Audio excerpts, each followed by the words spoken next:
Hello नमस्कार दोस्तों, वापस से एक नई वीडियो में आपका स्वागत है। और अगर आप राजस्थान के रहने वाले हैं तो ये वीडियो आपको पूरा ज़रूर देखना चाहिए, क्योंकि दोस्तों राजस्थान में पंचायत चुनाव बहुत ही नज़दीक है और अप्रैल में चुनाव होने की संभावना है। तो ऐसे में दोस्तों इस बार आरक्षण कैसे रहने वाला है, ये सारी जानकारी आपको इस वीडियो के अंदर देखने को मिलेगी। और इस वीडियो में हम लोग आरक्षण के बारे में विस्तार से बात करने वाले हैं कि क्या कुछ कैसे रहने वाला है।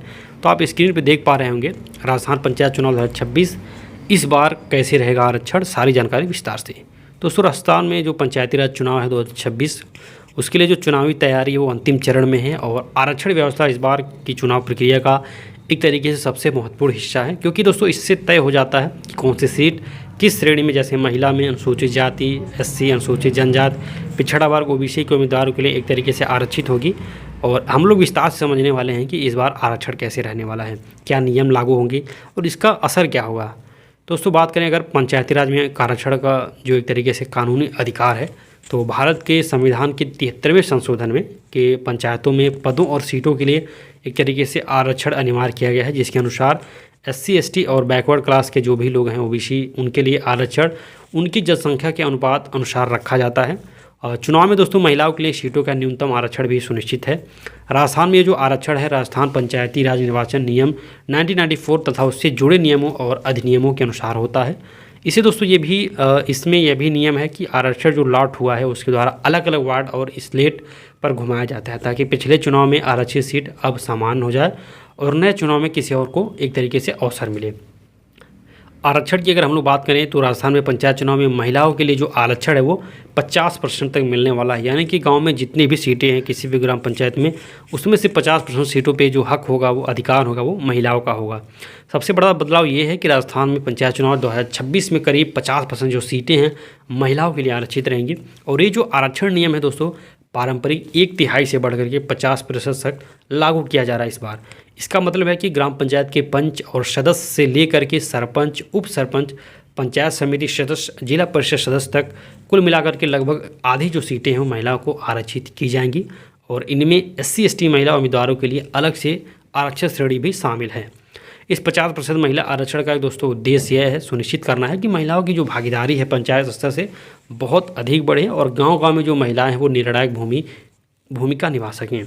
ये जो नीतिगत दिशा मुख्य रूप से केंद्र और राज्य दोनों स्तरों पर महिलाओं की राजनीतिक भागीदारी बढ़ाने के प्रयासों का हिस्सा है और इससे पिछली बार से अधिक प्रभावी बनने का प्रयास भी किया जा रहा है। श्रेणीवार आरक्षण व्यवस्था की अगर हम लोग बात करें तो दोस्तों पंचायत राज चुनाव में आरक्षण सीटों के 3 मुख्य समूहों के लिए लागू होता है।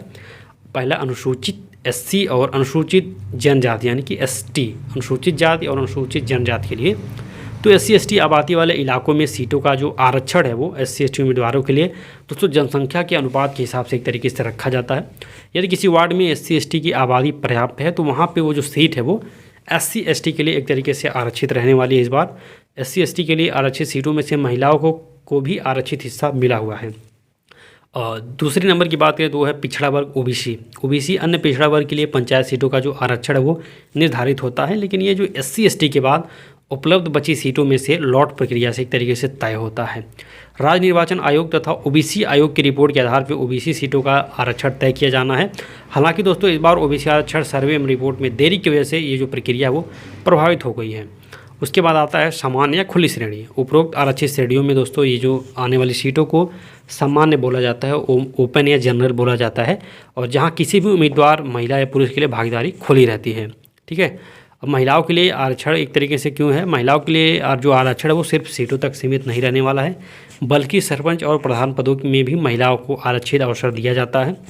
इससे ग्राम स्तर के नेतृत्व में महिलाओं की भागीदारी बहुत ज़्यादा बढ़ेगी। और ये जो कदम है न केवल पारंपरिक सामाजिक बाधाओं को कम करेगा, बल्कि गांव में महिलाओं का एक तरीके से नज़रिया भी बदलेगा चुनाव को लेकर के। और अन्य बातों की बात करें तो बरसीमन का जो प्रक्रिया है, जिससे पंचायत क्षेत्र में सीमा के निर्धारण होते हैं, जनवरी दिसंबर 2025 तक दोस्तों इसको पूरा कर लिया गया है, ताकि 2026 में सीटों के लिए आरक्षण लागू हो सके। और कोर्ट ने इसे स्वीकृत भी किया है। चुनाव दोस्तों 15 अप्रैल 2026 तक संपन्न कराने के निर्देश दिए गए हैं।